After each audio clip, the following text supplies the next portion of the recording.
dan juga populer. Mana sebagai mahasiswa, skill ini sangat kita butuhkan untuk perjalanan akademik kita ke depannya. Nah, sebelumnya, perkenalkan nama saya Muhammad Yaul Umam. Saya di sini sebagai moderator pada malam hari ini. Dan juga kali ini kita nanti akan berbincang-bincang dengan narasumber kita, yaitu Bapak Lutfi. Selamat malam, Bapak Lutfi. Gimana kabarnya? Halo Mas, Alhamdulillah. Oke, baik. Alhamdulillah. Semoga baik juga ya yang lain. Jadi, teman-teman, saya ingin memperkenalkan sedikit ya mengenai Bapak Lutfi ini. Jadi, Bapak Lutfi ini merupakan salah satu dosen di Fakultas Usuluddin UIN Sunan Ampel, Surabaya. Dan beliau sebelum menjalani studinya di perguruan tinggi, beliau pernah mengenyam eh, pendidikan di Pondok Pesantren Miftahul Ulum dan juga Pondok Pesantren Bustanul Ulum dan juga Pondok Pesantren Jawi Surabaya. Lalu setelah menjadi alumni, beliau melanjutkan studinya di UIN Sunan Ampel Surabaya dengan mengambil studi ilmu Al-Quran dan tafsir dan lulus pada 2016 dan juga beliau langsung melanjutkan studinya di UIN Sunan Ampel Surabaya dengan mengambil studi akidah dan juga filsafat Islam. Nah, beliau ini juga merupakan seorang yang bergelimang prestasi. Di antaranya, beliau menjadi wisudawan terbaik Fakultas Usuluddin Winsa pada upacara wisuda yang ke-92 dengan meraih IPK sebesar 3,8. Dan juga pada eh, pasca sarjana, beliau juga meraih wisudawan terbaik dengan IPK 3,98. Masya Allah. Dan juga beberapa prestasi lainnya, yaitu pernah menjadi editor eksekutif dan juga pernah menjadi panelis Roka Karya Internasional LTNNU Jawa Timur. Nah, dan juga beliau juga pernah beberapa kali mempublikasikan karya ilmiahnya, salah satunya yaitu Mustafa Al-Sibai and Islamic Socialism, Rejecting Western Ideologies and Promoting Social Solidarity, yang mana karya ini telah tembus pada jurnal yang terindeks Scopus Q2. Wah, keren, keren. Dan juga beberapa karya lainnya. Dan juga beliau pernah menerbitkan satu buku yang berjudul Merentas Polemik Sains dan Agama, Peta Posisi Pemikiran Haidar Bagir dan Ulil Absor Abdallah. Nah, bagi teman-teman yang mungkin berminat, bisa langsung CO di Keranjang Kuning. Dan juga mungkin bisa langsung dipersilahkan untuk beliau menyampaikan materinya, dan jangan lupa untuk teman-teman menyiapkan catatan dan juga menyiapkan pertanyaan. Silahkan untuk disampaikan materinya, Bapak. Oke, terima kasih Mas Diaul Umam. Sebenarnya saya tidak perlu dikenalkan ya. Eh, mungkin sudah teman-teman beberapa kali eh, melihat wajah saya di fakultas ya. Sebelumnya begini, saya mohon maaf ya karena ini di Zoom saya tidak terbiasa mengisi kelas online yang biasanya saya agak gagap ketika tidak ada kontak mata ya. Jadi di sini saya hanya melihat nama gitu. Itu biasanya performa saya agak gagap. Itu satu. Kemudian yang kedua, terima kasih kepada teman-teman KLM yang telah memberikan kesempatan kepada saya untuk berbagi sharing yang sifatnya Bu Wilda sebenarnya minta simpel ya, tapi sesimpel apapun saya mencoba untuk merumuskan beberapa hal sehingga mungkin materi ini bisa membantu Anda semua untuk punya skill menulis yang cukup aplikatif. Itu kira-kira karena mengacu pada pengalaman saya dulu ketika kuliah itu sempat tersasar ke banyak tempat ketika belajar menulis, terutama esai karena saya memang suka membaca esai dan ingin bisa menulis esai dengan baik. Pernah satu ketika itu kesasar di komunitas gereja ya. Nah, itu kesasar yang cukup jauh tapi ya masih diterima oleh mereka sehingga saya mendapatkan beberapa insight dari sana. Nah, teman-teman sekalian, di sini saya sudah share screen. Di sini ada slide pertama, semoga tampak ya. Sudah tampak belum, Mas? Iya. Tampak, Pak. Udah, Bapak. Oke, oke, oke. Di sini memang saya beri judul logika, argumentasi, dan seni artikulasi esai ilmiah. Jadi saya mulai dari sini. Eh, sebenarnya materi ini ditujukan untuk proses ya, bagaimana kita mengetes apa yang kita pahami menjadi aktivitas akademik yang disebut dengan riset kecil-kecilan yang dipublikasikan dalam bentuk esai. Jadi syaratnya adalah Anda punya eh, apa ya,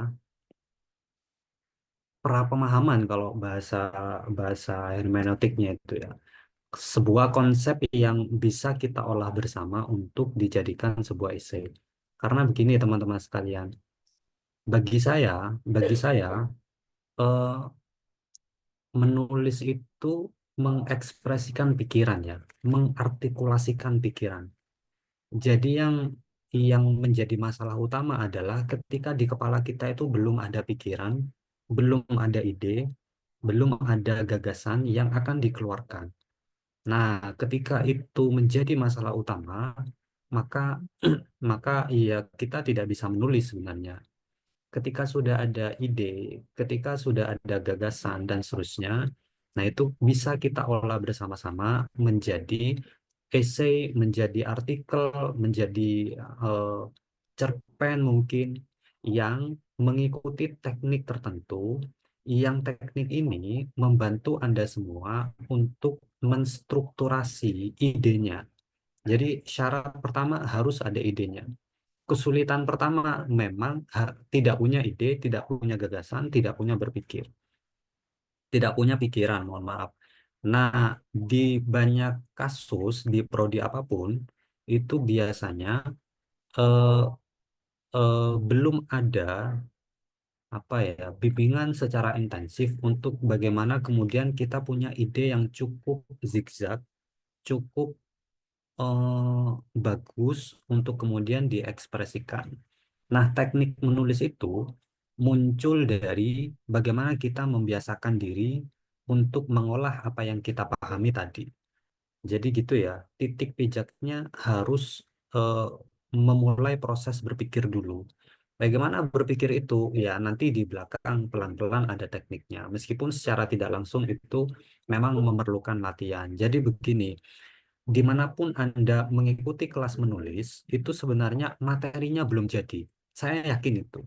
Paling tidak 50% keyakinan itu masih kuat gitu ya. Kenapa demikian? Karena setiap kelas menulis sebenarnya itu hanya pemantik awal yang pemantik ini perlu ditindaklanjuti oleh praktek Anda pada level individu. Nah, kekuatan Anda untuk melatih diri, misalnya 10 menit per hari, 20 menit per hari, itu akan menentukan jam terbang Anda. Gitu kira-kira. Jadi, sebagus apapun misalnya kelas menulis yang Anda ikuti, sebagus apapun materinya, itu biasanya tetap mengharuskan Anda punya komitmen individu untuk praktek.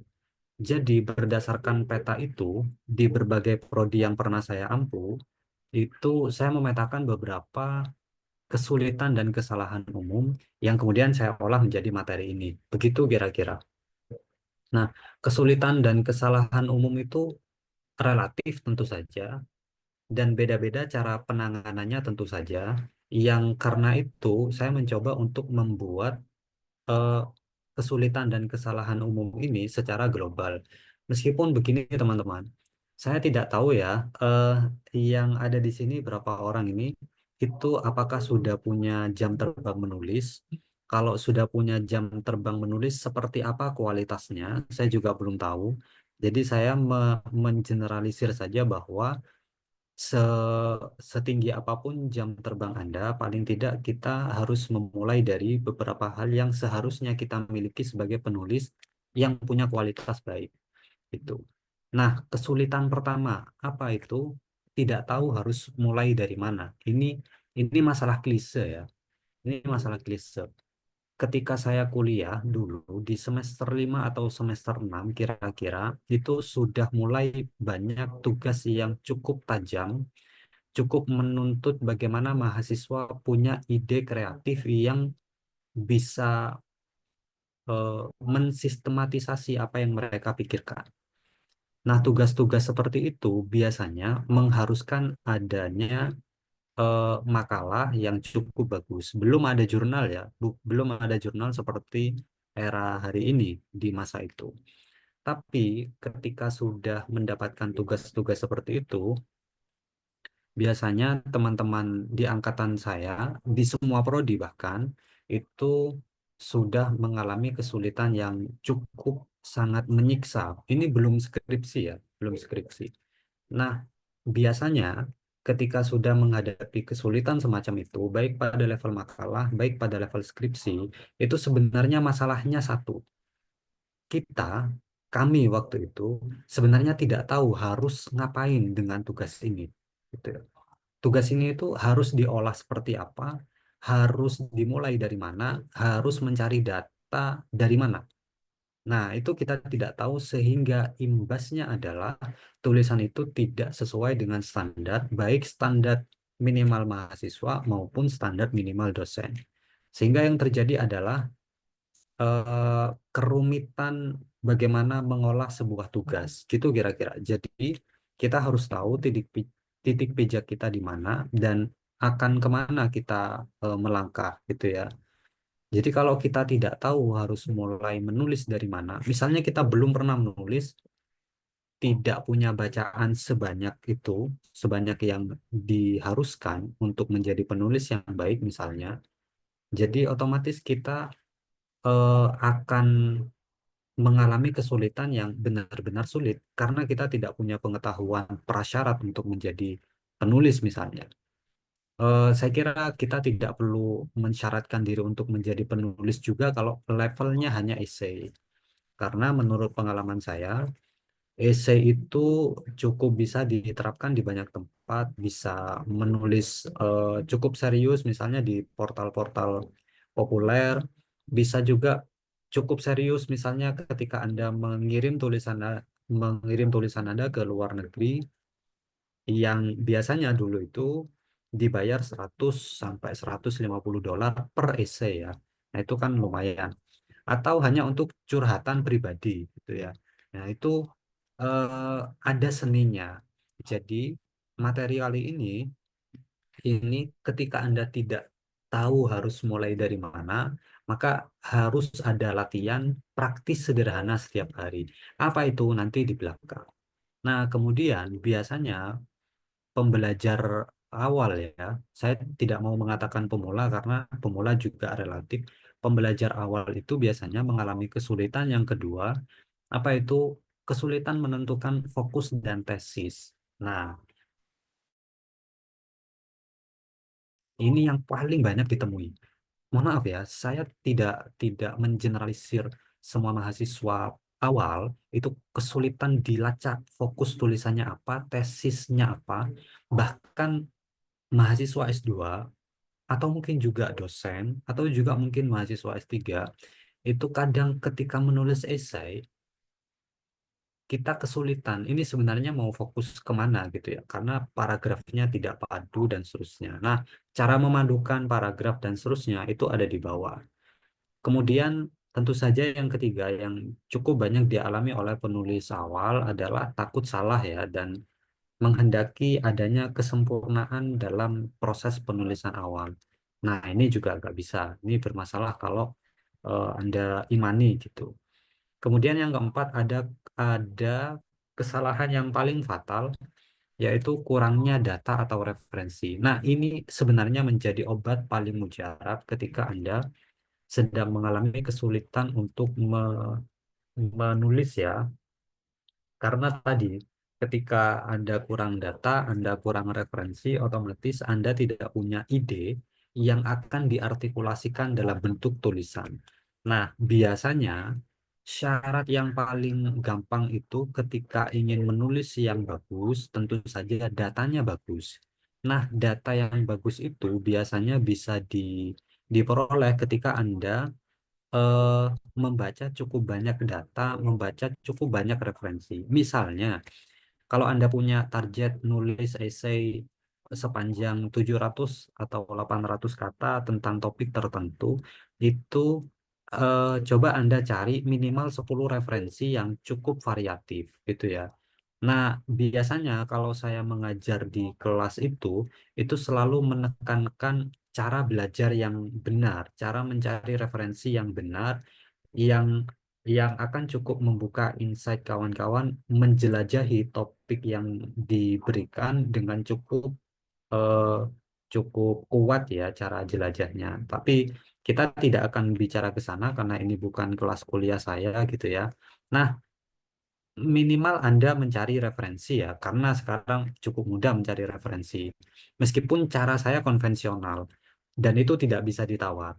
Ketika saya mencoba untuk mencari pola belajar yang lain, biasanya hasilnya tidak maksimal. Jadi dimanapun kita belajar sebenarnya, kalau kita punya akses terhadap buku-buku babon pada topik tertentu, itu selesai. Dan UINSA untungnya itu bagi saya cukup menyediakan fasilitas terutama di perpus yang tidak banyak diakses oleh mahasiswa sebenarnya. Nah, buku apa itu tergantung mata kuliahnya tentu saja. Nah, nanti topik itu kemudian menjadi penting untuk dipetakan di awal, bukan di tengah. Jadi kalau Anda tidak bisa menemukan ide, itu biasanya masalahnya sepele. Anda belum melakukan penelusuran semaksimal mungkin. Ketika penelusurannya maksimal, itu pasti bagus tulisannya. Pasti bagus karena argumentatif. Nah, biasanya sumber yang bagus itu adalah sumber yang ditulis dalam bahasa Inggris.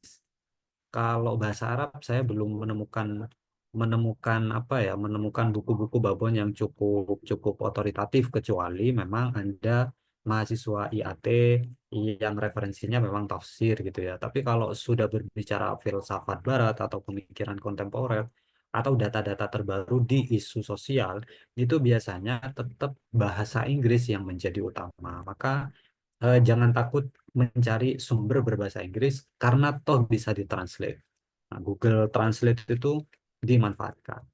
Kemudian kesalahan kelima itu sulit menjaga konsistensi dan koherensi.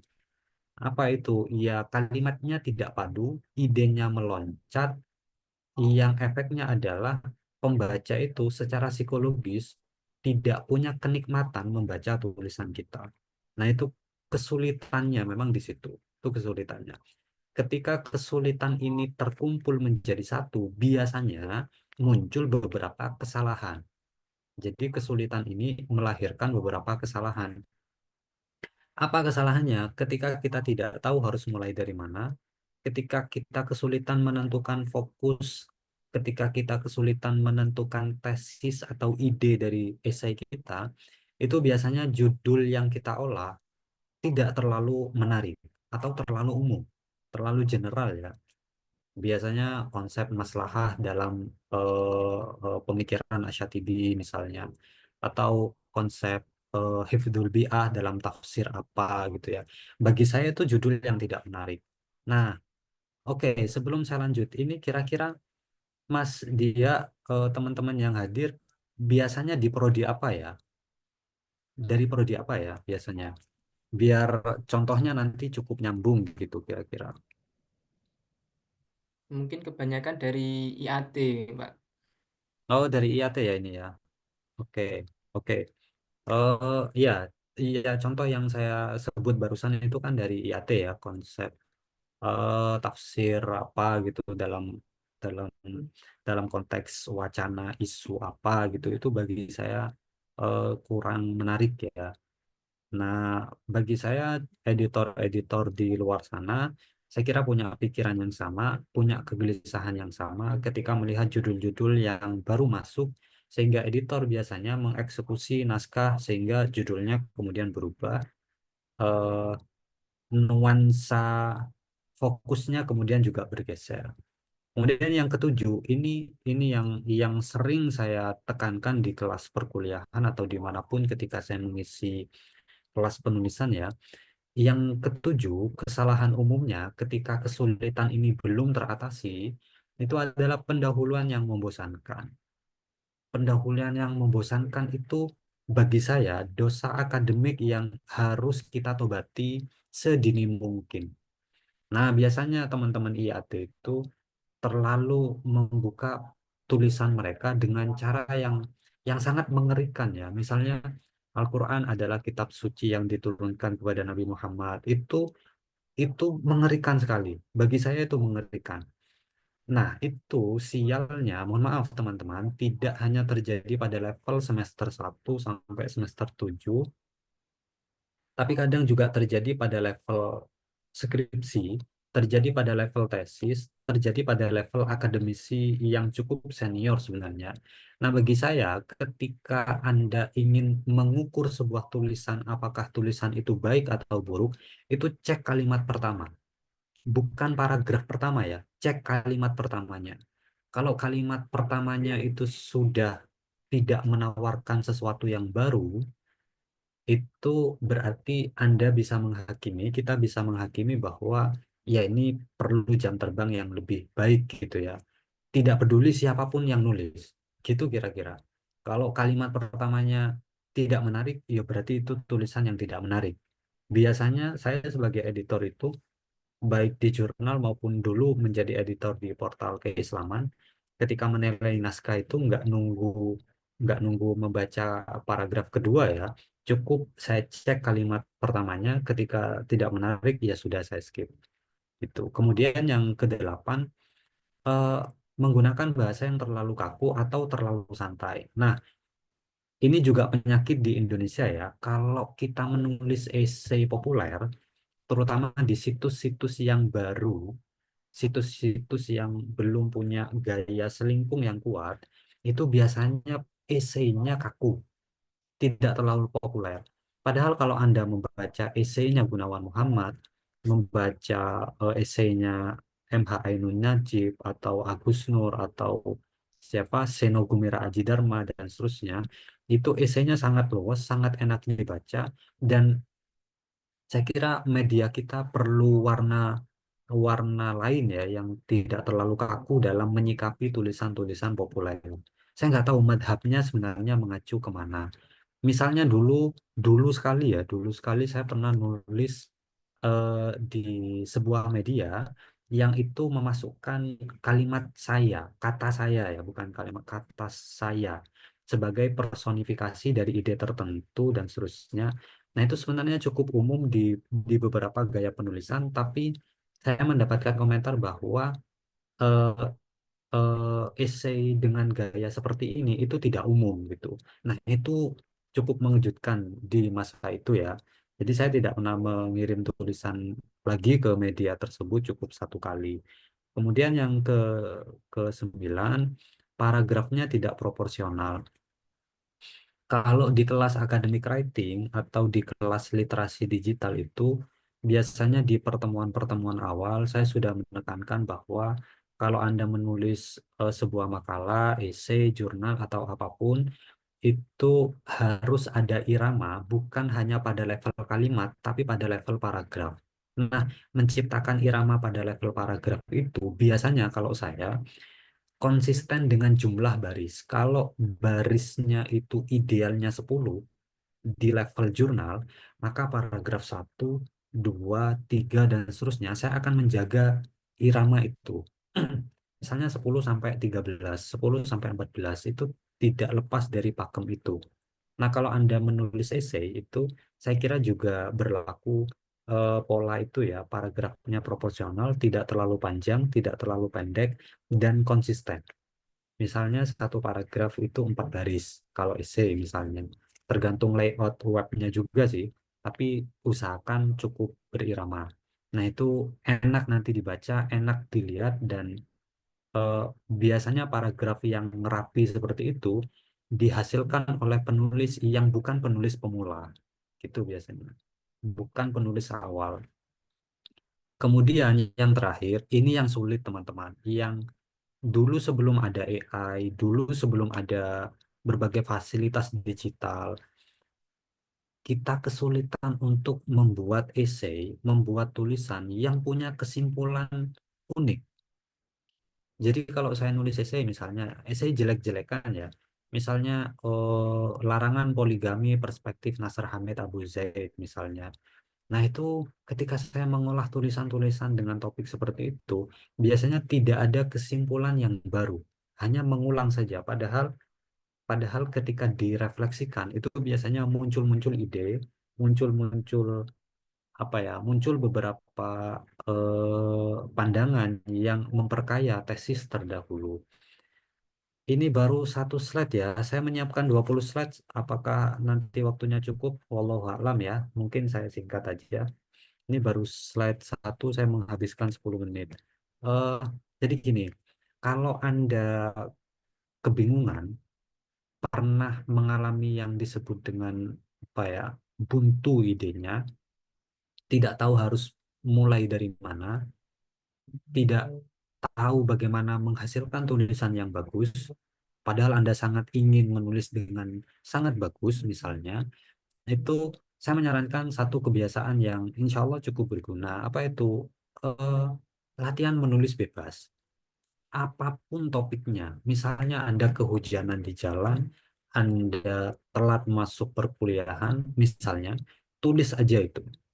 Nah, itu biasanya cukup melatih otot eh, apa ya, pikiran untuk lancar menulis nanti. Nah, kita biasanya lancar bercerita kepada teman, tapi tidak lancar ketika menuliskannya. Kenapa? Karena takut salah, karena tidak terbiasa, dan seterusnya.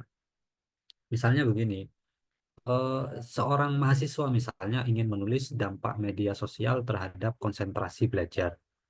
Tetapi ia bingung mau mulai dari mana ya topik ini. Karena topik ini cukup umum, maka biasanya orang ini merasa banyak hal yang ingin ditulis. Tetapi ketika mulai mengetik, buntu.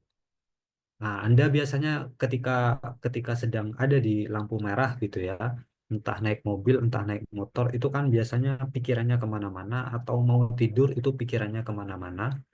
Nah, biasanya pikiran itu biasanya bisa diekspresikan sebenarnya. Tapi ketika Anda punya niat, oh nanti saya mau membreakdown ide yang tadi nemu di lampu merah misalnya. Nah, itu yang sebenarnya juga saya alami. Ketika sudah mau membreakdown, itu idenya hilang, atau paling tidak saya tidak tahu harus bagaimana. Nah, dulu itu sering terjadi karena kurang biasa saja. Nah, ketika sudah mulai dibiasakan, cukup enak kok. Kita coba kembali ke sini ya. Misalnya tadi ada mahasiswa yang ingin menulis dampak media sosial terhadap konsentrasi belajar. Ini kan topik yang cukup umum. Tapi ketika dia melakukan latihan free writing selama 5 menit tanpa berhenti menulis ya, itu langsung muncul beberapa kalimat, muncul beberapa ide yang tidak sistematis tentu saja, tapi sudah mulai bisa dilihat polanya. Ini tulisan mau kemana sih, gitu ya.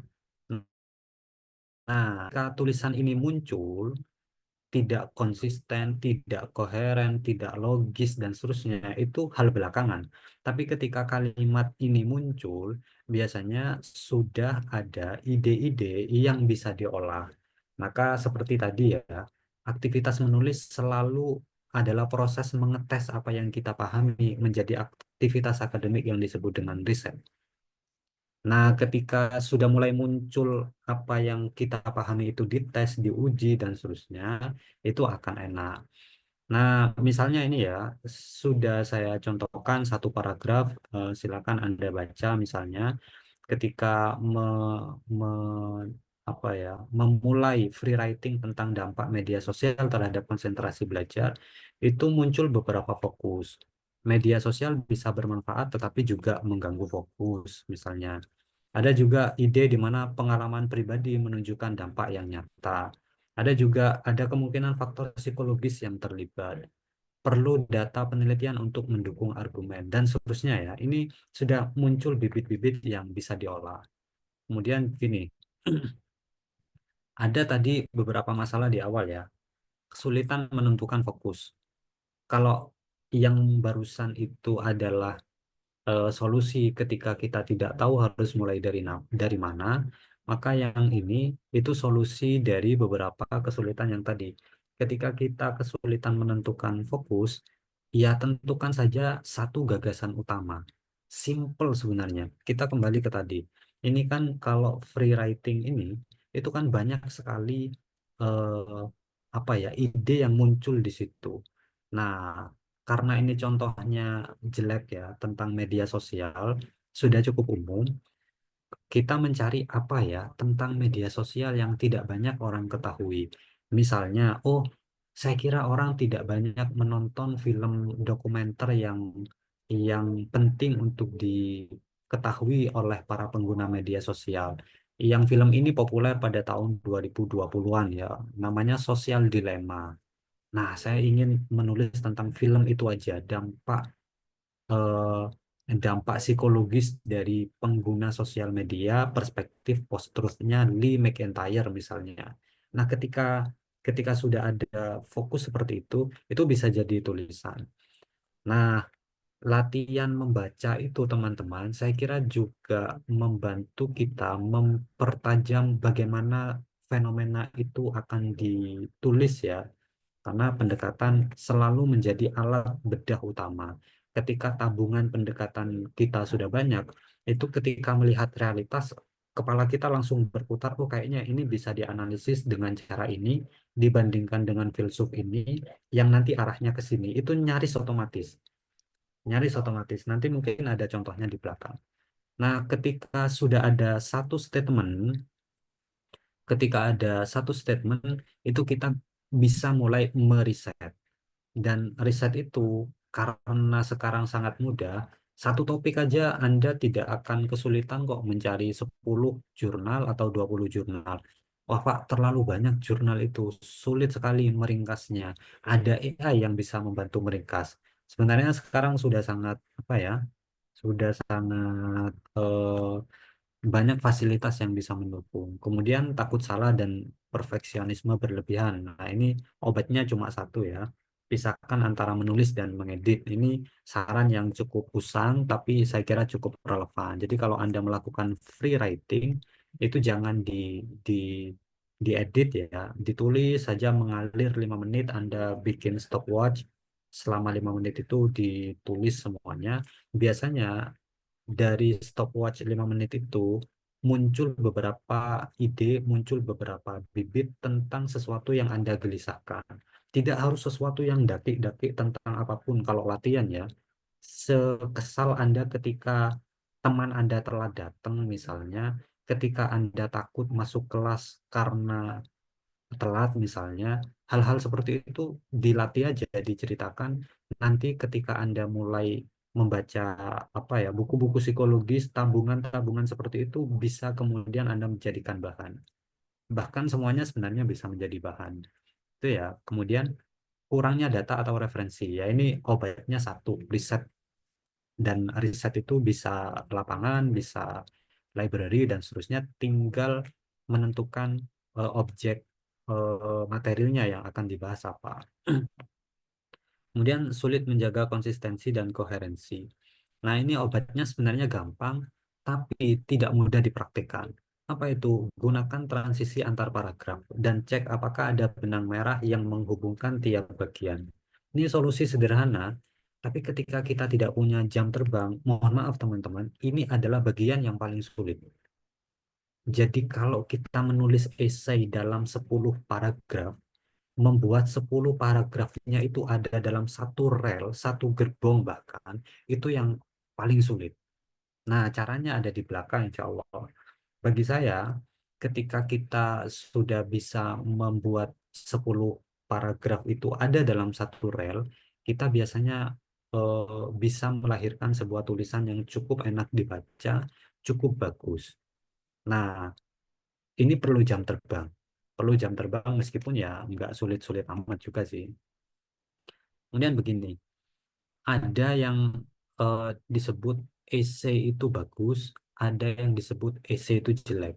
Jadi begini teman-teman, kalau Anda belajar menulis di awal, itu bagi saya banyak doktrin yang sebenarnya tidak benar-benar benar.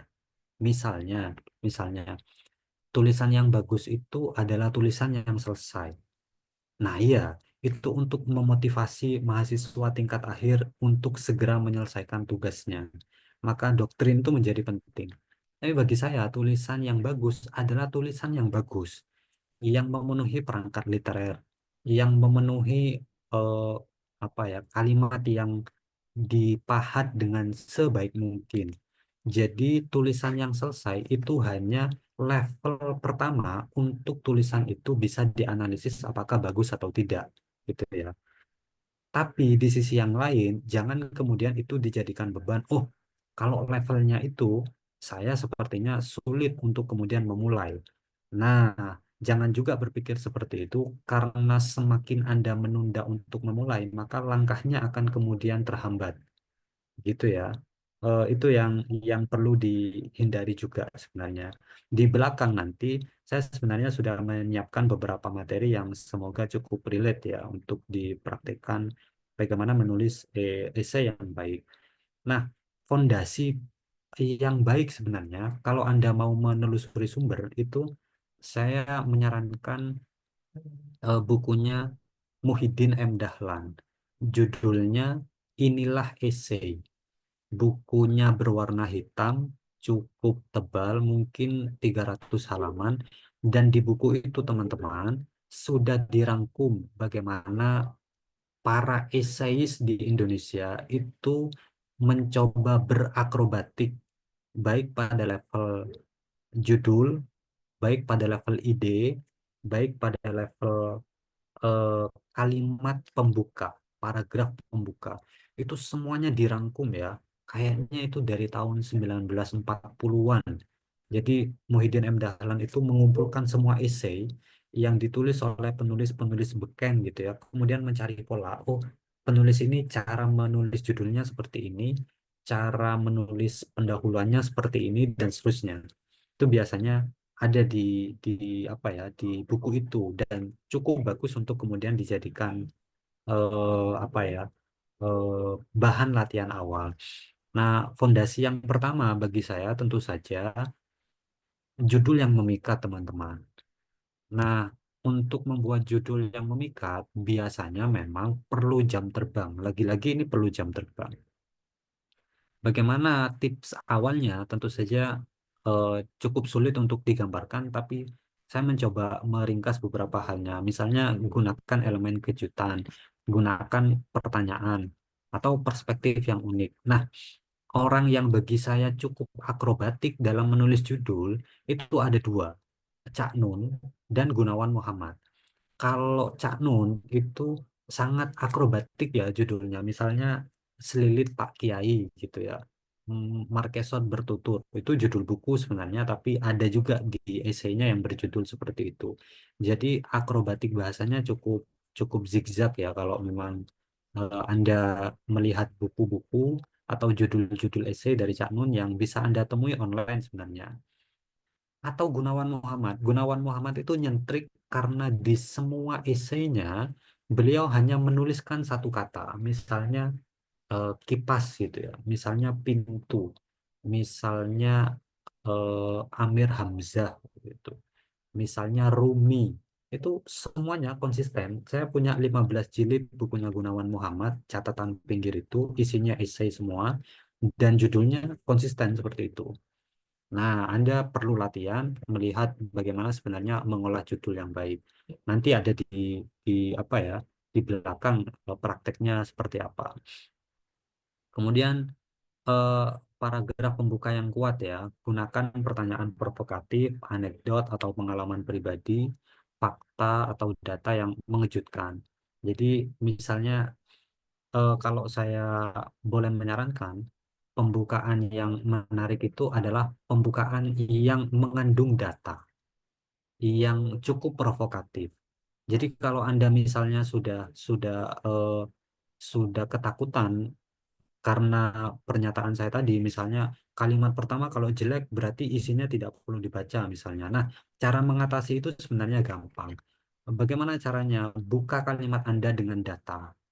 Buka kalimat Anda dengan pernyataan provokatif. Misalnya, kalau mau agak menggelitik, apakah Tuhan bermain drama misalnya? Itu kan eh, pertanyaan provokatif ya. Itu ya, ya kalau esainya filsafat boleh lah menggunakan pembukaan seperti itu. Atau kalau Anda mahasiswa tafsir, ya gunakan aja data. Misalnya, apakah Ibnu Katsir itu kitab tafsir yang cukup populer di masa ketika kitab itu ditulis? Jawabannya enggak. Dan kita selalu berpikir mengira bahwa tafsir Ibnu Katsir itu adalah tafsir yang cukup terkenal, otoritatif dan banyak dikutip. Padahal di masa tafsir tafsir itu ditulis oleh Ibnu Katsir itu nggak terkenal, nggak banyak dikutip. Yang banyak dikutip itu Al-Baidawi sebenarnya. Nah itu kan data, tidak banyak orang tahu. Minimal di luar prodi tafsir lah. Kalau anak IAT ya wajib tahu sih. Nah, itu data yang tidak banyak orang tahu yang bisa menjadi apa ya? Bisa menjadi pembuka dari kalimatnya. Kemudian ada pernyataan tesis ya. Nah, pernyataan tesis itu adalah gagasan utama yang Anda perjuangkan, yang Anda pertarungkan dalam esai. Sebenarnya tidak hanya dalam esai, dalam jurnal, dalam skripsi, dalam tesis, bahkan dalam disertasi, itu sebenarnya memperjuangkan sebuah tesis, memperjuangkan sebuah ide, yang ide ini Anda bela mati-matian dengan argumen, dengan data, dengan logika yang logis, yang rasional, gitu kira-kira. Nah, ide atau gagasan atau tesis ini harus jelas, harus spesifik, dan Anda bisa memperdebatkannya. Ya, itu jelas. Nah, kelemahan orang-orang IAT biasanya bukan bukan kelemahan ya, mungkin iya kekurangannya mengira bahwa Al-Quran itu 100% benar karena ada dalil Al-Qurannya. Itu kan logika yang sirkuler. Saya sering sih ngomong ini ke teman-teman IAT. Anda kalau ingin membuktikan bahwa Al-Quran benar kepada orang di luar Islam, ya jangan gunakan ayat Al-Quran karena nanti logikanya menjadi sirkuler gitu ya.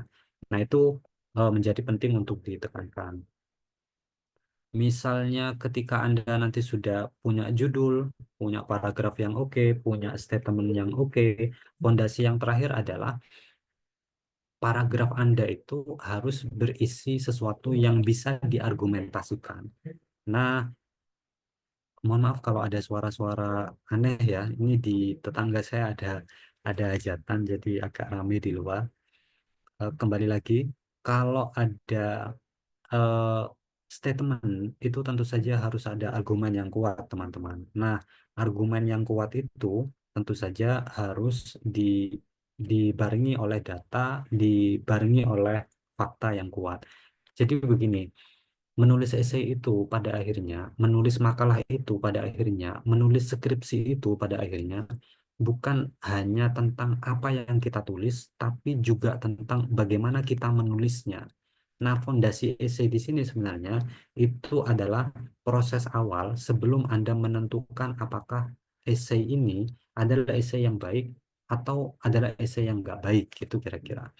Jadi ide, argumentasi itu ada pada level wacananya.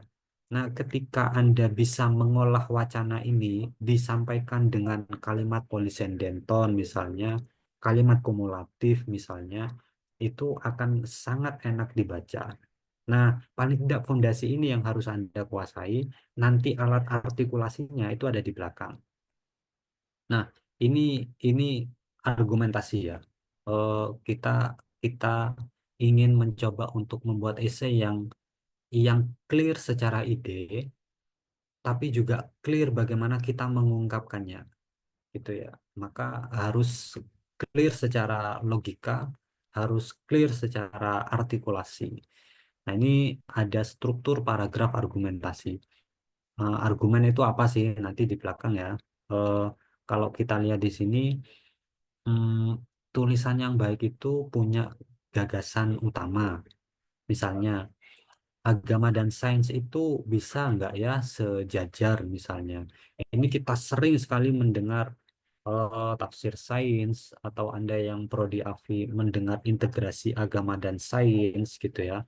Sebenarnya benarkah agama dan sains itu bisa sejajar?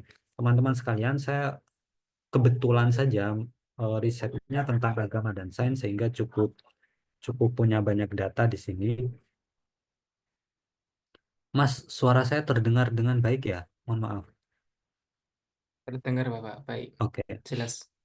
sinyalnya agak bermasalah. Eh, ketika ketika Anda berbicara misalnya tentang agama dan sains bisakah sejajar, tentu saja harus ada data pendukung. Dukungannya apa? Logika Thomas Kuhn, Feyerabend, atau filsuf-filsuf seperti Ian Barbour dan seterusnya ya. Nah, ketika topiknya Anda geser ke tafsir, ketika topiknya Anda geser ke studi agama-agama, tasawuf psikoterapi, filsafat dan seterusnya, pemikiran politik Islam, maka data dukungan ini bisa juga bergeser. Nah, analisis biasanya digunakan untuk menjawab mengapa Thomas Kuhn berpikir seperti itu, mengapa Feyerabend berpikir seperti itu tentang agama dan sains bisakah sejajar. Nah, itu analisis Anda ada di sana. Saya kira memang pada level S1 cukup sulit untuk menganalisis, tapi bisa dilatih karena sekarang ada AI. Nah, itu gampang, Rek. Kita punya anugerah yang harus kita maksimalkan sebaik mungkin ya. Kemudian ada refleksi. Refleksi itu kesimpulan penulis yang semoga bisa menambah wacana dalam perdebatan yang sedang berlangsung di topik apapun. Nah, ini sekali lagi refleksi menjadi hal yang paling sulit sebenarnya, tapi bisa dilatih. Ini wes sak jam Rek. Ya apa Rek? eh ah, ini materinya masih banyak ya. Saya nggak tahu harus menyingkat seperti apa. Ini, Hmm, ini ya ada logika dalam esai. Ini logika dalam esai itu saya kira nanti kita belajar di belakang aja. Ada tiga pendekatan argumentasi dalam esai. Satu logos. Ini yang kiri sebenarnya yang menjadi pertama. Logos itu tentu saja menjadi basis utama. Kemudian ada etos, ada otoritas. Siapa yang kita kutip yang harus cukup otoritatif gitu ya. Kemudian ada patos ya. Kira-kira bagaimana melibatkan emosi pembaca dalam esai kita. Nah, itu yang menjadi tantangan kita bersama karena tidak semua media populer di Indonesia, terutama media-media yang baru, itu menerima elemen ini. Biasanya yang mereka terima cuma elemen logosnya, sama elemen etosnya. Nah, elemen patosnya itu biasanya dieksklud, teman-teman. Kecuali kalau Anda mengirim tulisan di Jawa Pos, Anda mengirim tulisan di Tempo. Nah, itu biasanya wajib ada patosnya. Ada elemen emosional yang kemudian Anda tarik ke dalam tulisan. Nah, logos itu apa? Ya, ya apa ya? Ya logika, ya ya apa ya? Fondasi utama untuk membuktikan apakah pernyataan Anda itu logis atau tidak. Nah, logis dan rasional itu beda ya. Harus kita bedakan nanti eh, belajar pelan-pelan aja. Misalnya, apakah sertifikasi halal benar-benar meningkatkan ekonomi umat? Ini kan ada ide, ada statement yang ingin kita buktikan. Caranya adalah, ya cari datanya. Menurut laporan MUI, sebenarnya bukan laporan MUI ya, tapi saya mencari di website MUI yang MUI mengutip beberapa data, yang data itu mengatakan bahwa industri halal global mencapai 2, triliun US dollar pada tahun 2023. Nah, ini kan sebenarnya sudah membuktikan bahwa sertifikasi halal itu kemudian menjadi elemen yang penting dalam proses tentang ini ya industri halal gitu kira-kira. Nah, ada juga yang disebut dengan teori yang mendukung data nanti. Misalnya dalam ekonomi Islam halal bukan hanya aspek syariat tetapi juga strategi bisnis berbasis etika karena ada halalnya tadi ya. Nah, ketika ini Anda racik dalam satu pembuktian yang sistematis, maka otomatis tulisan Anda itu argumentatif. Kemudian Anda tarik logikanya. Jika produk bersertifikat halal lebih dipercaya oleh konsumen Muslim, maka potensi pasarnya semakin besar. Maka meningkatkan pertumbuhan ekonomi umat menjadi lebih jelas. Ini kan sebenarnya data, teori, yang kemudian Anda simpulkan secara logis. Itu kira-kira. Nah, ada juga etos, teman-teman. Etos itu adalah siapa yang Anda kutip? Apakah cukup otoritatif? Misalnya, apakah feminisme bertentangan dengan ajaran Islam? Atau bisa kita ubah menjadi pertanyaan yang lebih epistemik. Apakah feminisme itu ada gitu ya? Siapa yang mengadakan konsep feminisme? Feminisme muncul karena patriarki ya dan seterusnya. Itu kalau Anda kejar, kalau kita kejar menjadi sebuah topik yang tidak akan pernah selesai. Nah, kalau Anda bercermin pada etos, tentu saja Aminah Wadud misalnya, Musda Mulia misalnya, atau Fatimah Mernesy misalnya, menjadi tokoh yang cukup otoritatif untuk Anda jadikan sebagai senjata awal. Kemudian ada Pak Fakiruddin, ya, itu ulama kontemporer. Kemudian otoritas penulis, kalau Anda ingin dikenal sebagai ahli gender misalnya, maka nama Anda kemudian menabung ide-ide tentang itu yang kemudian pasti menjadi otoritatif di belakang hari. Tapi ya pelan-pelan. Ada juga patos melibatkan emosi. Nah, kalau Anda membaca esai-esai di Tempo, teman-teman sekalian, itu biasanya memang ada elemen ini. Ada elemen cerita, ada elemen yang cukup cukup apa ya, membangkitkan emosi pembaca. Misalnya, bagaimana dampak Islamofobia terhadap Muslim di Barat? Nah, ini kan pertanyaan yang mengandung intrik sebenarnya, mengandung polemik, mengandung apa ya drama gitu kira-kira kalau mau dikasarkan. Nah, ketika isunya seperti ini, iya Anda bisa melibatkan kisah nyata bahwa seorang muslimah di Perancis misalnya mengalami diskriminasi karena mengenakan jilbab di sekolah. Kemudian ada ilustrasi emosional, bayangkan bagaimana seorang anak harus memilih antara pendidikan di satu sisi dan identitas agamanya di sisi yang lain. Itu kan cukup paradoksial, cukup dilematis yang bisa Anda olah sedemikian rupa karena tidak semua orang bisa lepas dari jaminan pengalaman yang sama. Artinya kita juga berpotensi ada di sana, mengalami situasi yang sama. Kemudian ada dampak psikologis, tentu saja eh, studi psikologi misalnya menunjukkan bahwa diskriminasi dapat menyebabkan kecemasan dan penurunan kepercayaan diri itu jelas. Bisa kita olah kalau memang topiknya ada di sana. Pertanyaannya untuk anak usuludin, apakah bisa melakukan elemen patos? Saya kira bisa. Sangat bisa, terutama prodi SAA, tasawuf psikoterapi, Al-Quran, IAT, hadis itu sangat bisa untuk mengolah elemen-elemen ini menjadi bagian dari tulisannya. Nah, ini yang cukup aplikatif ya, yang sangat aplikatif itu sebenarnya menyusun argumen metode Tolmin. Apa itu? Ketika Anda menulis sebuah riset, esai kah, makalah kah, atau apapun bentuknya, atau ketika Anda membaca makalah teman kelas Anda aja, kok ada kalimat yang tidak ada argumentasinya, tidak ada datanya, itu tanyakan saja, benar nggak pernyataan itu. Misalnya ketika saya mengajar ya, di salah satu kelas ada mahasiswa yang mengklaim bahwa hadis menjadi kajian yang cukup populer di kalangan mahasiswa pada tahun 2021. Tidak ada footnote, tidak ada catatan kaki, tidak ada kutipan apapun yang membarengi pernyataan ini. Terus saya tanya, ini benar nggak pernyataan ini? Kalau Anda tidak bisa membuktikan, berarti ini klaim. Kalau ini klaim, harus diargumentasikan. Nah, ketika Anda menulis sesuatu, teman-teman, usahakan kalau levelnya klaim, itu dibarengi dengan data. Misalnya, Anda mau menulis tentang dampak media sosial. Anda kemudian cukup free writing, kemudian menulis media sosial itu memperburuk hubungan sosial, gitu ya. Terus saya sebagai pembaca itu mau nanya, benar nggak media sosial memperburuk hubungan sosial? Apa datanya? Ketika Anda tidak bisa membuktikan itu hanya klaim dan itu kurang argumentatif. Clear ya? Nah, jadi setiap klaim, pernyataan utama yang ingin dibuktikan itu harus ada datanya.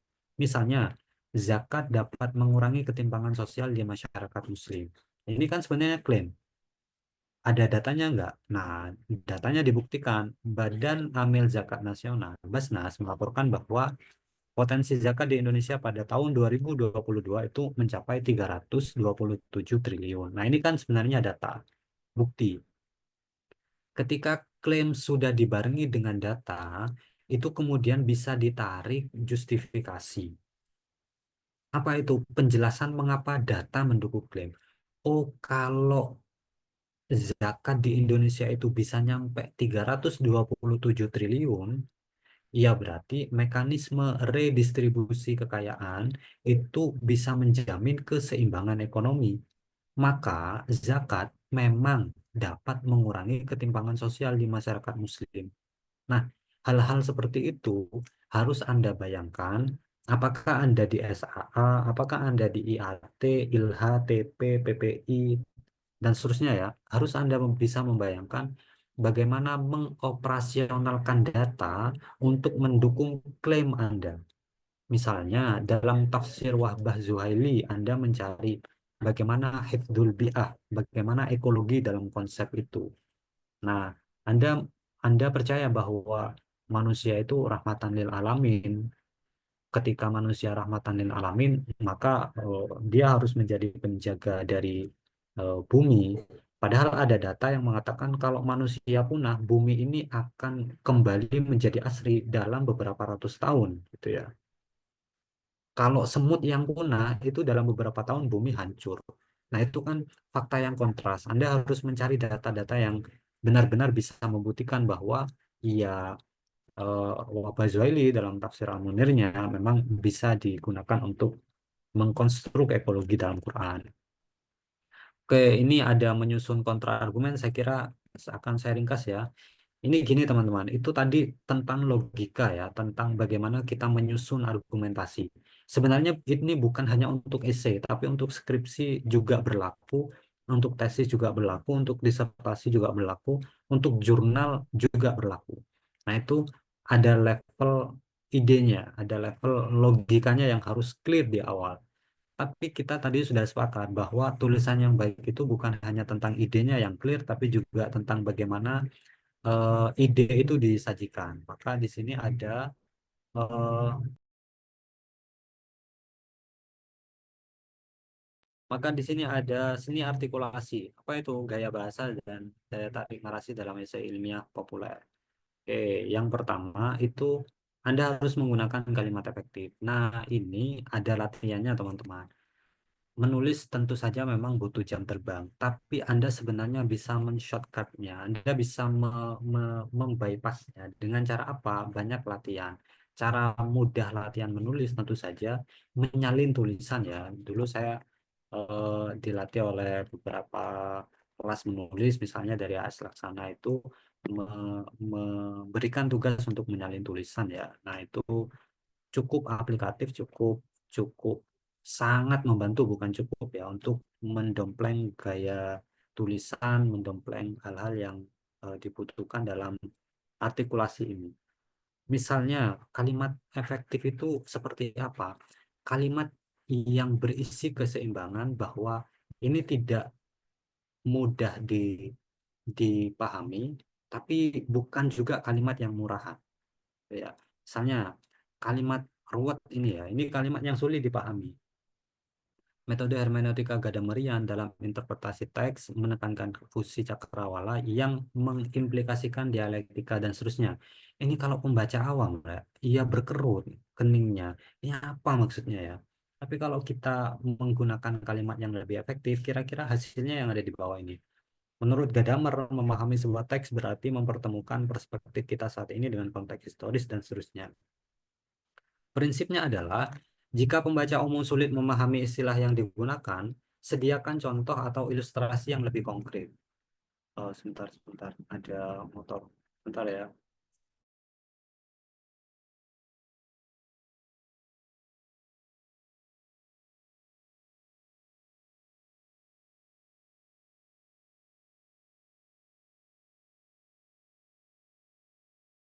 Eh, Ketika pembaca umum itu sulit memahami istilah yang digunakan, itu saya kira bisa menjadi ukuran.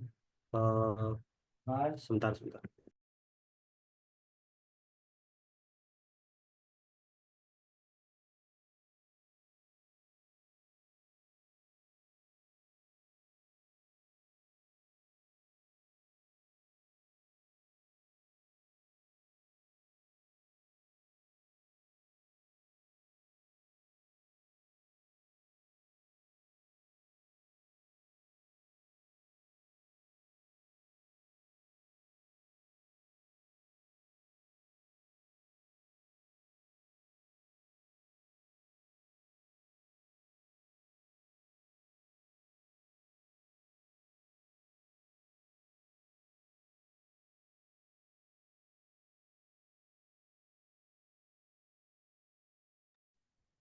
Oke, maaf ya. Lanjut. Ini gunakan kalimat aktif. Oh, nanti ini saya share aja ya materinya. Anda bisa membaca singkat. Ini yang menjadi penting teman-teman, variasi kalimat panjang. Ini saya contohkan di sini. Oh, oke, ini ya. Dosa yang cukup banyak dilakukan oleh para akademisi, baik pada level mahasiswa maupun dosen, itu biasanya kalimatnya fragmenter ya. Kalimat fragmenter itu adalah kalimat yang tidak bisa berdiri sendiri. Jadi gini misalnya, coba Anda baca tulisan yang ada di apa ya kotak abu-abu ini. Jakarta itu kontras, gedung-gedung tinggi bersinar di pusat kota. Coba Anda baca sesuai dengan titiknya, apakah dia bisa eh, apa ya berdiri sendiri. Misalnya ini ya, atapnya bocor saat hujan. Kalau atapnya bocor saat hujan, itu kira-kira subjeknya mana? Sulit kita menentukan. Jakarta itu kontras, ya bisa ada subjeknya Jakarta. Gedung-gedung tinggi bersinar di pusat kota itu juga juga apa ya juga eh bisa lah dicari subjeknya. Tapi kalau kemudian kita bisa mengolah ya kalimat di bawah ini itu adalah versi editing dari kalimat yang ada di atas ini, yang variasinya itu dipanjangkan. Mohon maaf teman-teman, saya suka sekali dengan kalimat panjang asalkan kalimatnya tidak ruwet dan bagus. Karena kalimat yang seperti ini, yang di kotak abu-abu, itu begini. Jakarta itu kontras, titik. Gedung-gedung tinggi bersinar di pusat kota, titik. Tak jauh dari sana, koma, rumah-rumah sempit berdesakan, titik. Jadi begini, ini seperti Anda lewat di jalan yang banyak polisi tidurnya. Anda jalan harus ngerem, Anda jalan harus ngerem. Karena apa ya? Kondisi psikologis kita itu terkondisikan bahwa titik itu adalah tanda baca untuk berhenti. Jadi, jadi iramanya akan terhenti. Beda dengan kalimat koma. Karena koma itu bukan tanda baca berhenti, tapi membuat jeda saja.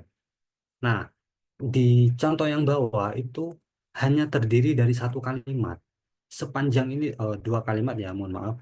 Sepanjang ini hanya dua kalimat. Misalnya, di satu sisi Jakarta, gedung pencakar langit berdiri megah, dihuni orang-orang yang mungkin tidak pernah tahu harga sebungkus nasi uduk dan di sisi lain, hanya beberapa kilometer jauhnya, warga di gang sempit berjuang dengan rumah beratap seng yang lebih akrab dengan bocor daripada atap itu sendiri. Nah, ini saya menambahkan elemen humor di belakang ya. Jika ekonomi adalah surga bagi sebagian orang, maka bagi yang lain ini lebih mirip ujian kesabaran yang tidak ada ujungnya. Mirip antrean panjang, tapi yang depan tidak pernah jalan. Nah, elemen-elemen seperti ini itu kalau dibaca cukup lancar dan ada iramanya. Jadi kalau Anda membaca dalam hening, membandingkan paragraf yang awal dan paragraf yang kedua, itu tentu membandingkan kalimat pertama dan kedua itu tentu saja ada perbedaan yang cukup signifikan bahwa yang pertama itu memiliki irama. Anda nanti buktikan sendiri. Itu kira. Nah, yang di bawah itu masih banyak contoh ya. Ini ada teknik naratif, ada analogi dan metafora, ada personalisasi ide, ada show don't tell. Ini saran-saran umum aja sih. Monggo Mas, diakhiri saja karena ini bisa kelewat sangat panjang. Gitu. Terima kasih. Oke, terima kasih untuk Bapak Lutfi karena telah menyampaikan banyak sekali materi ya dari tadi. Yang pertama menjelaskan bahwa apa beberapa tantangan yang dialami seorang mahasiswa saat mau menulis. Di antaranya itu yang pertama, masalah umumnya itu tak tahu mulai dari mana. Dan tadi juga disebutkan beberapa tips untuk mengatasi hal tersebut. Yang pertama, Coba setiap hari dibiasakan untuk menulis bebas selama 5 menit secara konsisten. Nanti lama-kelamaan nanti teman-teman juga akan terbiasa menulis dan juga menyusun kata-kata yang efektif. Nah, dari beberapa materi yang telah disampaikan, mungkin dari teman-teman ada yang perlu ditanyakan. Nah, mumpung ada materi yang hebat, jadi teman-teman boleh tanyakan beberapa keluhan atau beberapa tantangan yang mungkin teman-teman sempat rasakan di perkuliahan ini. Silahkan. Kami membuka 3 pertanyaan dulu.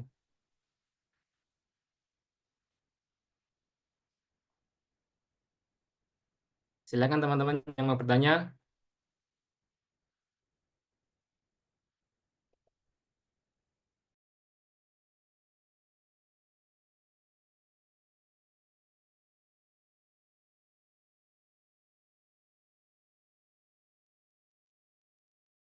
Dari yang lain, ini sudah ada 1 pertanyaan ya dari atas username Teknospark 6. Dan teman-teman yang lain silakan untuk mengajukan pertanyaan.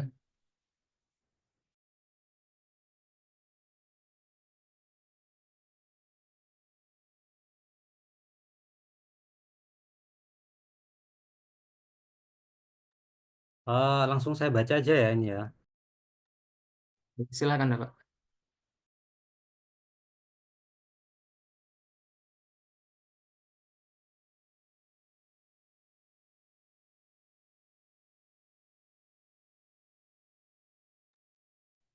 Oke, jadi ini ada 1 pertanyaan ya.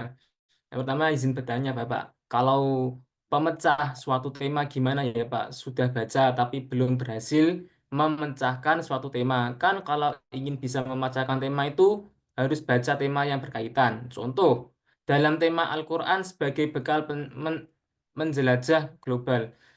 Nah itu di literatur sangat minim yang berkesinambungan. Lalu gimana cara menyelesaikan suatu tema yang literaturnya atau datanya masih minim Bapak? Jadi silakan ditanggapi Bapak.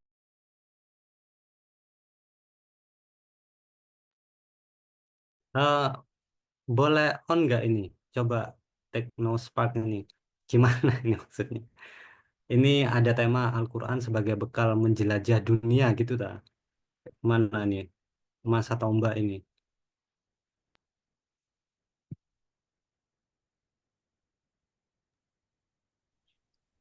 Iya Pak, Silakan. Assalamualaikum. Ya, Waalaikumsalam warahmatullahi. Gimana? Coba. Ini maksudnya, Lah, iya Pak, mohon izin bertanya dan mohon izin on cam. Jadi kan saya ada lomba esai Pak ya. Itu temanya mengenai Al-Quran sebagai menjelajah global. Tapi di literatur-literatur itu saya belum menemukan jurnal-jurnal maupun opini yang berkaitan dengan tema tersebut. Begitu Pak. Apa saya yang kurang bacanya ya Pak? Terus saya itu kesulitan untuk hmm, memecah ya, bahas apa atau membuat sub-subnya seperti itu. Karena kalau misalkan sebelumnya itu kan tema-tema itu mudah ya Pak. Misalkan moderasi beragama itu mudah sekali, data-data radikalisme itu mudah. Sedangkan kalau kayak misalkan Al-Quran buat menjelajah global itu saya tidak menemukan datanya. Itu gimana? Terus yang kedua Pak, suatu bacaan apakah mempengaruhi kualitas tulisan? Misalkan saya membaca kalau jurnal-jurnal reputasi dan yang di Scopus itu kan akademik banget ya Pak. Diksinya itu akademik banget. Sedangkan kalau di opini, misalkan saya baca punyanya Pak Masdar, Mas Ali Mursyid itu sangat ringan sekali dan ngalir sekali. Nah itu apakah mempengaruhi? Terus, terus Pak, misalkan udah baca ya Pak, karyanya jurnal dan opini yang ringan. Lalu ketika menulis itu kadang tercampur gitu Pak. Kadang yang awal ringan, terus yang akhir kaku gitu. Kayak ke bawah gitu loh Pak. Terima kasih Bapak. oke, Mbak. Yang pertama ya, kalau temanya Al-Quran sebagai bekal menjelajah global, itu kan sebenarnya tema umum. Nah, setiap tema yang umum itu bisa Anda breakdown ke beberapa topik yang super spesifik. Misalnya, bagaimana Al-Quran itu mendorong umatnya belajar tanpa batas geografi, atau bagaimana Al-Quran mendukung eh, sebuah konsep yang konsep itu bisa digunakan, bisa berkontribusi terhadap kebaikan global dan seterusnya. Itu saya kira eksplorasinya memang cukup cukup unik, cukup perlu daya jelajah, meskipun saya menyaksikan ya, apakah benar-benar ada tema yang belum diteliti hari ini, itu kok kayaknya sulit. Selalu ada data yang bisa Anda cangkok dari berbagai perspektif, tidak harus IAT, yang bisa menjadi basis. Kalau memang kata kuncinya seperti itu, jangan nyari di literatur tafsir, tapi nyari di literatur yang lebih antropologis, lebih sosiologis. Nanti akan lebih nyambung. Jadi bacaannya perlu digeser sedikit. Kemudian apa tadi ya? Eh, Ketika Anda membaca bukunya Pak Masdar, ketika Anda membaca tulisannya Mas Mursyid ya, itu mengalir ya karena memang esai ya. Tapi begini Mbak, eh, kita punya referensi yang berbeda, kita punya bacaan yang berbeda. Mungkin ukuran tulisan yang menurut Anda bagus, itu bagi saya masih belum bagus, atau sebaliknya, tulisan yang menurut saya bagus, itu belum tentu bagus bagi Anda ya. Cuman begini, Anda itu kalau masih mengaku sebagai proses pembelajar, saya juga sebagai seorang pembelajar ya, menulis itu kadang seperti Anda masuk hutan ya. Yang masuk hutan itu kadang tanpa peta. Konsekuensi masuk hutan belantara tanpa peta itu ada dua. Ya, Anda berhasil keluar, survive, dan Anda menemukan banyak hal, atau Anda meninggal di dalam hutan. Nah, maksud saya adalah kadang pembelajar penulis itu memang harus punya banyak referensi ya. Nah, sialnya, mohon maaf, dalam tulisan berbahasa Indonesia itu tidak banyak penulis-penulis yang memang sebegitu membentuk kita kalau memang kita tidak punya mentor. Nah, saya kebetulan punya mentor yang cukup bagus dari dulu, yang mengenalkan saya pada bacaan-bacaan yang bagi saya itu bacaan-bacaan yang bagus, terutama ya Gunawan Muhammad tadi, A.S. Laksana, terus Seno Gumira Aji Dharma, Budi Dharma. Itu kalau kita baca tulisan-tulisan beliau, turun ke esai-esai populer yang ada di media sosial kita, yang ada di portal-portal baru, itu Anda akan emosi saking ini tulisan apa gitu ya, kok bisa tulisan seperti ini itu diterbitkan dan seterusnya. Nah, yang paling sulit memang ketika Anda sudah mulai menjelajah di jurnal tingkat Scopus, di jurnal Sinta 1, 2, 3, tapi Anda kurang seimbang ketika membaca esai, ketika Anda kurang membaca esai, nah itu nanti jadinya tidak seimbang. Sulit sekali kita menemukan sosok penulis yang sangat luwes ketika menulis esai, tapi cukup cukup dingin ketika menulis jurnal. Karena memang keseimbangan itu harus dibangun, harus dilatih dan seterusnya. Jadi itu sama seperti orang yang biasa ceramah gitu ya, biasa khutbah, terus disuruh ngisi seminar akademik, itu nuansanya beda. Yang biasanya khutbah itu teriak-teriak, disuruh ngisi apa seminar akademik, itu nuansanya beda. Nah, satu-satunya cara ini, saya kira memang satu-satunya cara ya, kita harus benar-benar rakus pada kedua aspeknya dan cukup seimbang dalam mempraktikannya. Nah, yang sulit adalah ketika Anda sudah terbiasa menulis esai, kok tiba-tiba langsung menulis jurnal, itu di hari pertama, hari kedua akan kaku. Begitu juga sebaliknya. Tapi kalau itu dilatih bareng-bareng, itu biasanya bisa. Cuman kan tidak banyak orang yang punya kedisiplinan seperti itu, tidak banyak orang yang merasa bahwa itu penting dan seterusnya, sehingga otot untuk menulis esai di satu sisi itu kadang lebih besar daripada otot untuk menulis jurnal, makalah, riset dan seterusnya. Jadi siapa ya sosok di Indonesia yang cukup seimbang di di kedua aspek itu ya? Saya kira kita kesulitan mencari contoh yang ideal, meskipun saya yakin banyak ya, Pak Master mungkin salah satunya. Ya, ya Pak Master bagus ya di di buku-buku tentang apa ya itu ya. Saya kok lupa bukunya Pak Master yang isinya esai itu beliau memang bagus sekali, untuk dijadikan referensi. Jurnalnya juga cukup bagus, jadi Anda harus memang banyak berlatih. Saya sudah cerita ya bahwa tirakat saya itu menyalin tulisan teman-teman karena memang dapat tugas itu dari guru menulis. Jadi saya menyalin banyak sekali tulisan ya yang saya anggap sebagai bagus, terutama esai Gunawan Muhammad. Saya sangat ngefans sekali sama Gunawan Muhammad sehingga 15 jilid bukunya itu saya koleksi, saya baca habis-habisan, saya salin habis-habisan di beberapa bagian terutama. Saya juga ngefans sekali sama tulisan Pri GS ya. Itu bagi saya dewa dewa humor Indonesia dalam bentuk esai ya. Pri GS almarhum itu. Nah, itu membentuk warna saya dalam menulis. Kalau jurnal itu saya terpengaruh oleh tulisan-tulisan yang berbahasa Inggris sebenarnya karena ya referensi terbaik menulis jurnal saat ini sepertinya memang ada dalam bahasa Inggris. Itu. Jadi memang harus seimbang. Nah, latihan saya untuk menyeimbangkan itu saya masih rutin nulis di blog ya.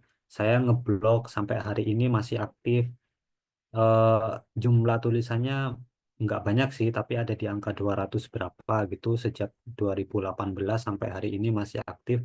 Nah, itu saya anggap sebagai tirakat, tapi di satu sisi sebagai eh, orang yang keselimpungan di kampus, saya juga punya kebiasaan nulis jurnal yang itu tetap saya latih. Jadi barangkali kalau memang Anda mau menyiksa diri gitu ya, itu benar-benar menyiksa diri sebenarnya. Anda harus benar-benar bisa menyeimbangkan. Jadi kasus Anda itu kesulitan menulis esai setelah membaca jurnal hanya terjadi ketika Anda belum bisa mengolah data. Ketika jam terbang sudah tinggi, saya kira itu bisa selesai. Jadi sekali lagi jam terbang menentukan. Nah, ini tidak akan menjawab Mbak siapa tadi ya, Mbak Bos di Siggo ya, dibaca Namugo atau Siggo. Sorry, sorry. Iya, jadi intinya begini, kalau memang Anda merasa kesulitan, Anda memang harus menyeimbangkan itu. Dan itu tidak mudah. Gitu. Tapi ketika Anda sudah punya jam terbang, Anda akan menemukan satu titik, oh ternyata di sini keseimbangannya ya. Dan itu laku ya. Tidak bisa Anda ekstrapolasi pola ini ke orang lain karena Anda harus mengalaminya sendiri. Nah, gitu kira-kira. Supaya tidak terlalu panjang, monggo dilanjut ke pertanyaan berikutnya. Semoga menjawab ya. Kalau enggak, silakan direspon lagi, nggak apa-apa. Sudah, Pak. Terima kasih. Oke, terima kasih Bapak atas jawabannya. Untuk penanya kedua, dipersilakan. Oke, silakan Kak Zulfa. Baik, Assalamualaikum warahmatullahi wabarakatuh. Izin bertanya, Bapak. Sebelumnya terima kasih atas paparan materi yang diberikan. Pertanyaan saya, tadi kan panjenengan sedikit menyinggung mengenai mentor, nggih. Jadi, yang itu juga salah satu kendala yang saya alami sejauh ini. Jadi, saya masih ini, Pak, untuk mentor belum menemukan kira-kira di mana mentor yang tepat. Karena kan kadang kita merasa tulisan kita udah cukup, ternyata masih banyak yang perlu dibenahi. Butuh sosok mentor juga untuk sharing-sharing, belajar, dan lain sebagainya. Kalau menurut panjenengan, bagaimana? Terima kasih.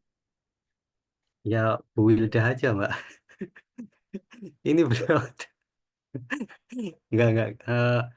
Iya, mentor memang menjadi menjadi apa ya, menjadi tantangan tersendiri. Kalau saya di masa mahasiswa itu harus punya dosen favorit, harus punya dosen yang memang mengetahui potensi kita dan bisa mengarahkan kamu baca ini, baca ini, baca ini dan seterusnya. Nah, itu cukup membantu. Jadi saya kira oh ya Bu Wilda bisa lah. Beliau pasti berkenan. Jadi memang mentor itu cocok-cocokan. Anda bisa bisa menganggap bahwa dosen ini sangat ideal, tapi ternyata bacaan yang diberikan itu tidak cocok dan seterusnya. Jadi memang harus dijelajahi pelan-pelan sampai menemukan. Kalau saya sendiri memang cukup beruntung karena mentornya satu kamar waktu itu. Jadi ya enak ya. Jadi bisa mengolah waktu, bisa mengolah bacaan dan itu berlangsung selama 4 tahun selama S1. Jadi terbentuk dari situ. Nah, Anda ikut KLM sejatinya kan ada mentor ya. Saya kira itu sudah selesai lah. Insya Allah bisa. Nah, tinggal prakteknya sebenarnya. Ngapunten teman-teman sekalian, ketika Anda ikut kelas menulis dimanapun, saya kira PR-nya adalah tetap kita harus praktek dan itu tirakat yang paling sulit ya, prakteknya sulit. Jadi ya mentor memang membantu, tapi ketika Anda tidak punya etikat baik untuk mengembangkan diri ya cukup sulit juga. Jadi saya tidak punya jawaban yang pasti Mbak, karena di sini ada Bu Wilda. Barangkali ada Bu Wilda, saya tutup screen kok ternyata banyak orang ya. Ada senior senior saya, ngapunten Mbak Hani, beliau ini senior saya, nggak enak saya. eh Monggo direspon Bu Wilda. Ada Bu Wilda ini.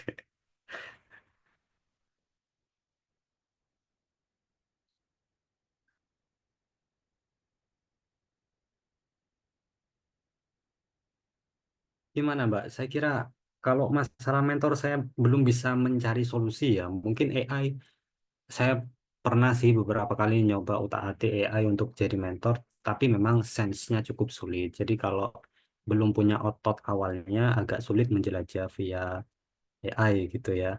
Nah, jadi kalau mentor itu ya saya nggak bisa jawab saya. Ya senior KLM lah, Mas dia, siapa ini lagi ya? Mas Atfal, Masya Allah ini. Ya, ada Mas Atfal ini. Punggawa LPDP Winsa. Kayaknya bisa.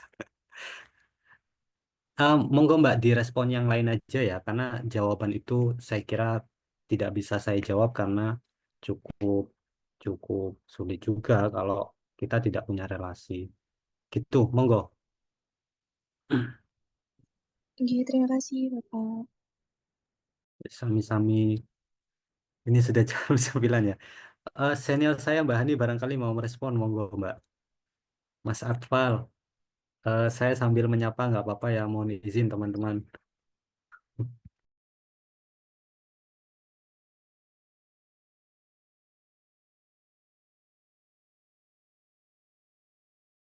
Ya, materinya mungkin saya share aja ya, eh, biar sambil praktek aja. Tapi ini saya nggak tahu apakah cukup cukup aplikatif atau tidak, meskipun agak ngoyo saya bikinnya karena kalau nggak bikin materi kok di sini Bu Wildar yang ngubungi sudah jauh-jauh hari gitu ya. Biar dianggap bertanggung jawab aja gitu. Terima kasih banyak loh Mas Lutfi. Nah ini Bu Wilda, monggo direspon ini Bu. Eh, Iya, kalau di KLM kita ada beberapa mentor dari eh, teman-teman kakak-kakak yang sudah lulus S1, ada yang lulus S2 ya, terutama S2 ya ada. Sampean kenal nggak namanya Mas Hilmi, Mas Syariful, terus ada lagi Mas Fuadi. Kalau memang ada mentor tersendiri ya. Jadi satu mentor itu membimbing beberapa orang, satu atau dua gitu. Jadi dari alumni yang sudah S1, lulus S1 atau lulus S2 itu rencananya dan memang apa namanya progresnya nanti membimbing beberapa adik-adik yang masih anggota aktif seperti itu, Mas. Jadi insya Allah kalau di KLM ada mentor dan nanti insya Allah Mas Lutfi juga akan menjadi mentor Tapi Barang maksud Pak saya belum Lutfi ini, selesai, Bu. Pak Lutfi ini kesibukannya Masya Boleh Allah luar saya. biasa dan ini menyempatkan waktunya untuk mengisi Ampun. dan terima kasih banyak loh ya berbagi ilmunya dan 20 slide ini dibuat dalam satu malam Masya Allah. Jadi Iya, saya berterima gak kasih jelas kepada ini. Mas atau Pak ini ya karena belum menikah ini. Jadi Mas Lutfi aja ya, Mas Lutfi terima kasih banyak sudah hadir dan membuat slide yang sangat istimewa ya buat kita. Sayang sekali waktunya cuma sedikit. Semoga bermanfaat ya Mas Lutfi ya. Terima kasih banyak. Iya, Bu, sami-sami ngapain. Mentornya cukup jenengan, Bu. Nanti kalau saya gabung barangnya nggak Oh iya, selesai. ada lagi mentor Pak Daniel itu favoritnya mahasiswa itu. Oh iya, iya, Iya, Mas. Pak Pak Daniel Daniel. selesai lah menguasai semua, Bu. Iya. Ya, monggo. Eh, Barangkali ada yang mau curhat lagi. Sekali lagi nggak apa-apa ya, Mas. Udah jam 9 sebenarnya. Monggo saya kembalikan ke moderator. Kalau mau ditutup, monggo. Kalau mau diteruskan, monggo. Saya ngikut aja.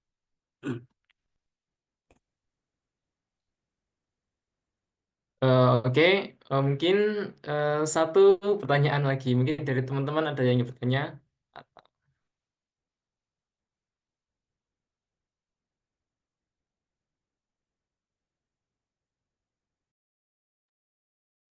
Silakan untuk satu pertanyaan terakhir.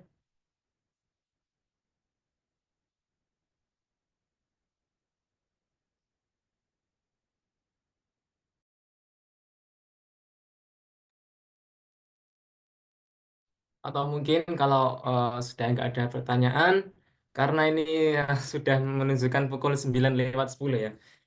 Jadi mungkin saya tutup saja pada kesempatan kali ini. Oh ya, sebelum saya tutup, mungkin saya minta ya untuk Bapak Lutfi menyampaikan satu closing statement untuk kami semua yang mungkin menjadi pegangan untuk kami menjalani berproses di dunia akademik ini.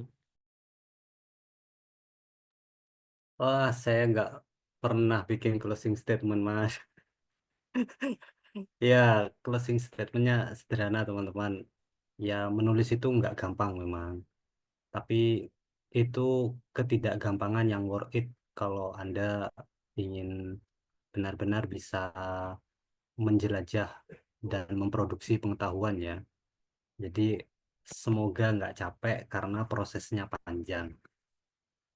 Gitu kira-kira. Ya, itu bukan closing statement sih.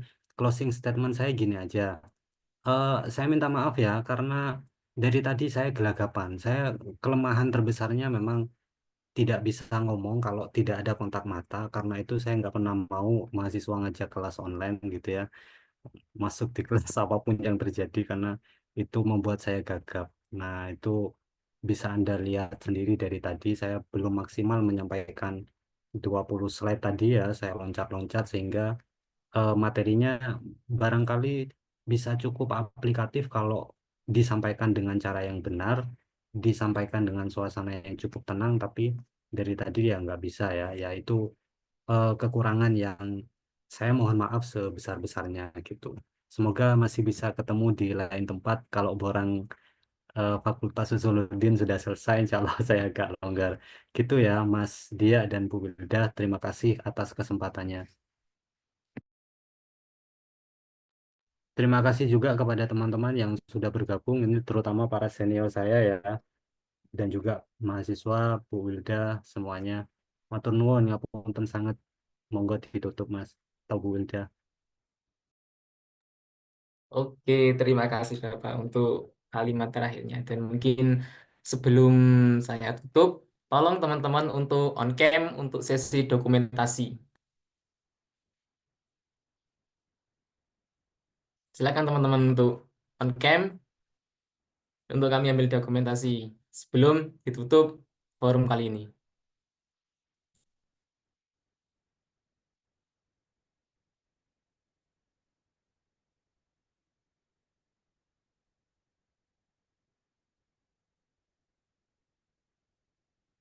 Silakan teman-teman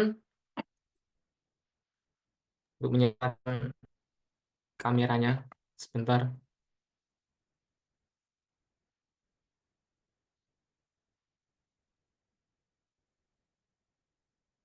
Oke, saya hitung. 1, 2, 3.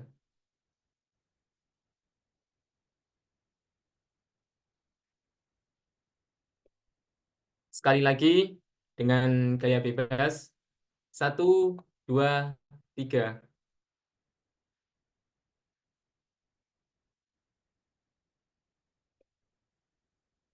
Oke, terima kasih teman-teman yang sudah hadir pada malam hari ini dan juga terutama untuk Bapak Lutfi selaku pemateri pada malam hari ini banyak sekali ilmu yang dapat kita raih pada malam hari ini dan mungkin dari saya mohon maaf kurang lebihnya akhirul kalam wassalamualaikum warahmatullahi wabarakatuh.